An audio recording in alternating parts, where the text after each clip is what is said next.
અમારી કામગીરી કરીએ છીએ। અમને ઉપરથી ઓર્ડર મળ્યો છે, જેટલા પણ ગેરકાયદેસર દબાણો આ વિસ્તારમાં છે એ બધાય પાડવાનો અમને ઉપરથી હુકમ આવ્યો છે। તમે તમારી મર્યાદા મારી અને અમને અમારું કામ કરવા દો। રસ્તો મૂકી બરોબર છે, રસ્તો નહીં મૂકો તો તમારી ધરપકડ થશે। આ મકાન અમારા ઇન્દિરાના આપેલા છે અને અત્યારે સરકાર એમ કહે છે કે પાકું ઘર અમે ગરીબને આપશું, તો આ છે એ પાડવું છે શું કામ ને? અમને ઉપરથી ગેરકાયદેસર દબાણ હટાડવાની ઓર્ડર આવ્યો છે। તમે તમારી રીતના જઈને તમારે જે રજૂઆત કરવી હોય બરોબર છે, એને ખેંચીને લઈ જાઓ। જેસીબી હલાવો, હલાવો જેસીબી છોડી નાખો। સાહેબ અમારે મકાન, સાહેબ અમારે મકાન, સાહેબ પ્લીઝ સાહેબ, સાહેબ અમારે મકાન, સાહેબ, સાહેબ અમારે મકાન, સાહેબ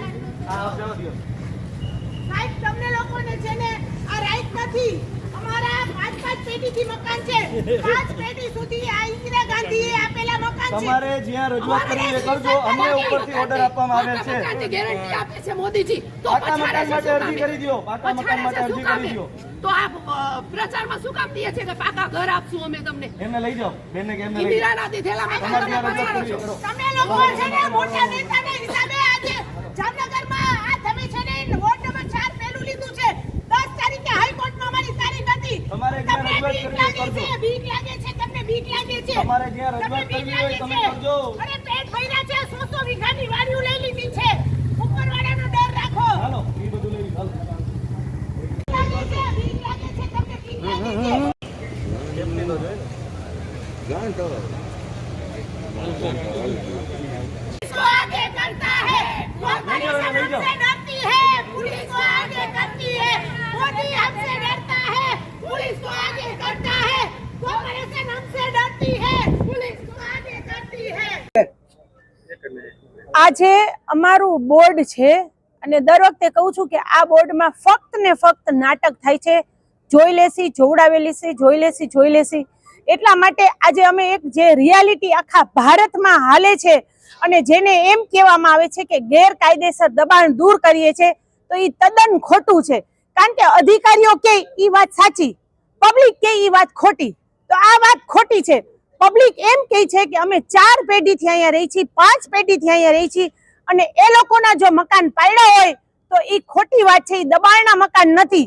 5 પેઢી પહેલા કોંગ્રેસની સરકાર હતી, કોંગ્રેસની સરકારે ગરીબોને મકાન આપ્યા હતા અને મકાન આપ્યા હતા અને જો એ ટાઈમે સિટી ડેવલપ કરવા માટે જો એ મકાન પાડતા હતા તો એ લોકો બધાને મકાન આપતા હતા। એમાં પછી કોઈ પણ જાતના એ 10ના સ્ટેમ્પ ઉપર કાગળિયા હતા, કારણ કે પેલા ગામડાને એ લોકો નગરપાલિકામાં મહાનગરપાલિકામાં લેતા અને પછી કાયદેસર કરતા ત્યારે કાગળિયા હોય। ગામડાને તમે પેલા તમે નગરસીમ ગઈ અને પછી મહાનગરપાલિકામાં લ્યો અને પછી કાગળિયા માંગો। હવે ગામડું તમે મહાનગરપાલિકામાં લ્યો અને પછી કાગળ માંગો તો એ કાગળ ક્યાંથી હોય? એટલા માટે આખા ભારત દેશમાં એક ખોટો મેસેજ જઈ રહ્યો છે કે દબાણ દૂર કરે છે, દબાણ દૂર નથી કરતા।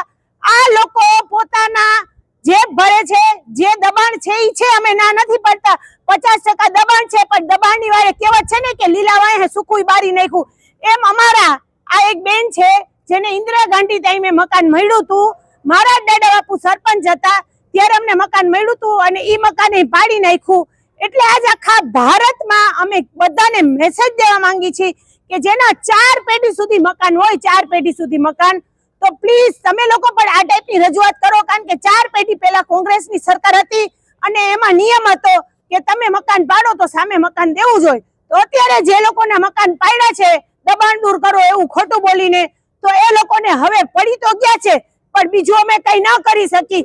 અમે એક આ ટાઈપનો વિરોધ કરી અને એક સરકારમાં રજૂઆત કરી છે કે કોઈ પાસે કાગળ હોય કે ન હોય પણ એ લોકોને મકાન દેવા માટે વિનંતી। આખા જામનગરમાં અને આખા ભારતમાં જે જગ્યાએ ડિમોલેશન કર્યું છે, જ્યાં ખોટા દબાણ છે એની અમને ખબર નથી, પણ જ્યાં અમારા જેવા 4 પેઢીથી રહી છે અમારા વોર્ડમાં એ લોકોના મકાન પાડ્યા છે, એવી રીતે ઘણી જગ્યાએ પાડ્યા છે, એ લોકોને મકાન દેવા માટે થઈને આજ અમે આ ટાઈપનો વિરોધ કર્યો છે।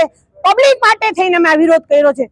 કોઈ અમારું આ એક મેસેજ છે કે જે વિરોધ પક્ષ અને શાસક પક્ષ જોવે છે તો સાથે મળી અને ગરીબ માણસોનું હિત કરો, એની અમારી એક રિક્વેસ્ટ છે। એટલા માટેનો આજ અમે એક આ ટાઈપનો આજ અમારું બોર્ડ છે એટલે બોર્ડની બહાર અમે વિરોધ કર્યો છે.